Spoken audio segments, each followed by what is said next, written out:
If you are joining us on Zoom, please use the raised hand function for questions. We will address questions in the room first and take questions from Zoom if time permits. Now joining us are members from the Oregon State Beavers, head coach Mitch Canham, student athletes Gavin Turley, Dax Whitney, and Wilson Weber. Gentlemen, congratulations on your victory. We'll begin with a brief opening statement from Coach. Brief. I appreciate you saying that so I don't talk too long. Those who know me know it can be longer than brief. Proud of the way the guys punch back. It seems to be more and more evident this is true character by the way our guys continue to fight. Both pitchers outstanding out the gate and very difficult at-bats. And so very tight ball game, and those are the ones that you want to have because you know it brings out true character in guys. And even after the ninth inning excitement, you know, to turn around, get back in the dugout and watch how these guys interacted with one another and showed true faith in the guy who was going up to the plate, the guy behind him, the guy next to him. I mean, up and down the dugout, it's like, sweet, this is how it's supposed to be for us. This is what we thrive in. We thrive in difficult situations, and I'm proud of the way they responded. But up and down, just favorite play of the game for me, and there were many. I'll just say hard hit ball right at Ivar Arquette, and he wears it off his belly. He's throwing his body in front of it. He didn't side straddle it and let it go by. It just, again, goes to show the type of guys that we have here, and I'm proud of them for putting their body on the line. Gavin trying to make a spectacular play right there, knowing that if the guy's on second or third, not a big deal, but he laid out and he put his heart on his sleeve right there and gave it his best for the guys. So I'm proud of each of them for playing with real heart and grit, especially on a platform like this. We'll open it up to questions for the student athletes. Nick 11.7. Gavin, I asked you this question yesterday, and what a way to break your coach's career RBI record in the postseason. Can you talk about the moment and the jubilation that you felt with your teammates on the field? Yeah, it was awesome. I thought I broke it the first RBI of the game, though. Am I wrong? Is that wrong? Because I went over. I gave it to him. Yeah. But come on, shocker, right? But no, that moment was awesome. Just happy to do it for the guys. So yeah. Mark Garland, College Baseball Central. Wilson, catching Dax tonight. I mean, it seemed like everything you guys were calling was working. Was there anything special tonight? You know, I know we talked a little bit earlier about the shadows going on. Just talk a little bit about how Dax was working the zone today. Just coming right out of the gate, hitting spots, locating heaters, and then also landing off speed when you need to. It's an easy game when you do that, but it's also very complicated. So it's really fun back there when Dax is locating and doing his job because it's fun.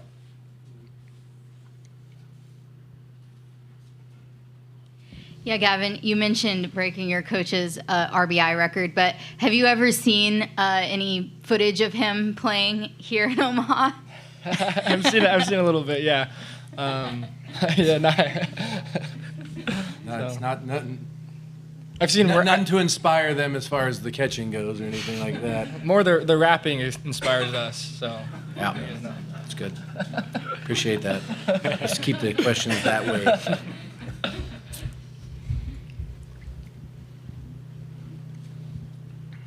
Dax, last week pitch count climbed a lot. I think you were up around 97 over 4 2/3. Today you're really efficient, obviously through the first 3 innings and even into, as your start went on. Can you talk about sort of the feel you had for your pitches, curveball in particular, and sort of how you were able to manage at-bats a bit better? Yeah, I mean, just going out, trying to establish a fastball early. Just the goal today was fill up the zone, don't walk. That's been my big thing I've been working on lately is just don't walk guys, don't give them free bases. So establishing the heater early, and then they weren't doing too well on the curveball early, so I just kept spinning that thing over and over, and I felt like I could throw it in any count, and it made it pretty easy. And also, at the start after the first inning, Trent comes up to me, and he's like, you can't see anything at the plate right now. It's like, okay, I'll just keep throwing more curveballs then. In the back. Aaron Slindy, KVAL TV in Eugene. Gavin, just after that top of the inning, things don't go your way. Just what were the conversations like in the dugout heading into your at-bats that kind of gave you the confidence to be able to come back and have that offensive performance in order to win the game and avoid an elimination bracket that I know you guys are very familiar with?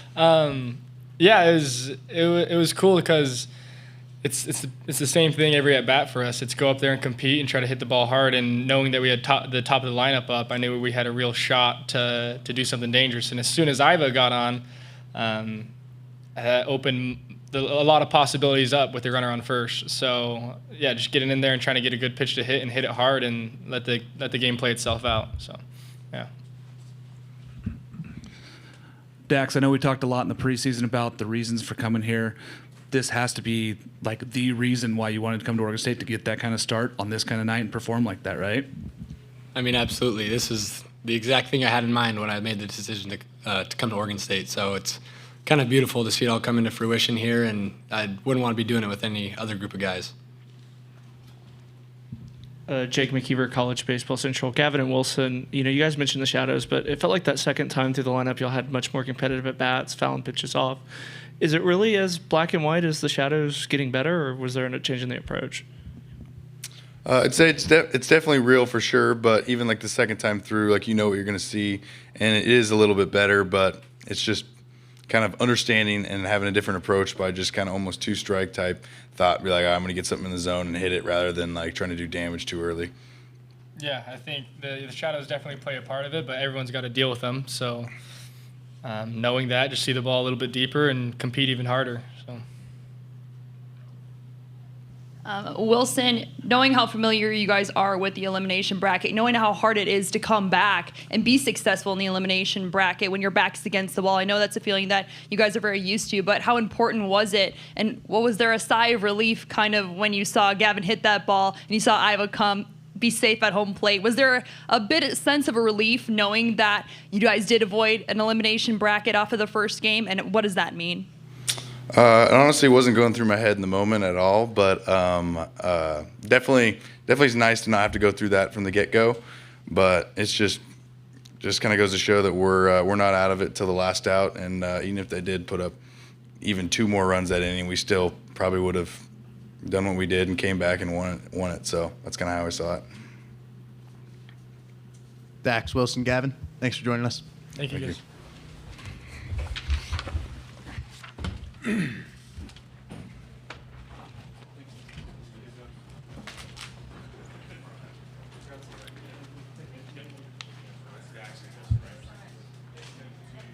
Now we'll open it up to questions for Coach. You're good. Coach Andrew Idell, College Baseball Central. Can you talk about the maturity you saw from Dax on the mound today, especially being a freshman pitching Game 1 in the biggest stage in college baseball? Yeah, I think the moment obviously highlights that even more, but how he's gone about his work all year, I wasn't surprised to see that. Playing in front of 25,000 people, national television, the greatest show on dirt. Like he said, he's been dreaming about that before he got here. So this wasn't his first time stepping on that stage. Each of those guys have visualized it. When they work with Zach Taylor on doing our mental skills and visualizations, like that's part of it, is putting yourself in that arena in those big moments, facing the best, the other 7 best teams in the country. And so I personally wasn't shocked. I was calmed knowing he was going out there and competing, because I know what he's put himself through. And even watching his bullpens or anything else, he works at such a high level of intensity that it wasn't shocking, I don't think, for any of us. Ari Gerson from USA Today. Mitch, you played here as a player, but first of all, what does it mean to you to be back here for the first time as a coach? And then what is different about the experience, leading the team instead of playing for it? I wouldn't say I'm leading the team. I think these guys are doing that themselves. There's leadership all around them. Sometimes it's just smart to get out of their way and let them go about their business. We work extremely hard in practice all the time, and the games are for them to go out and let loose and show their talents. And so a lot of the times, you put together a game plan. Gibson does a great job coordinating with our hitters, making sure that they have a great plan of attack. And that second time through, just the small things about how we're going to shorten up and see the ball. I mean, each pitch that we see gives us more of an advantage as the game goes on. Dak said it too. I don't want to walk guys. The more pitches they see, it makes it harder on the bullpen.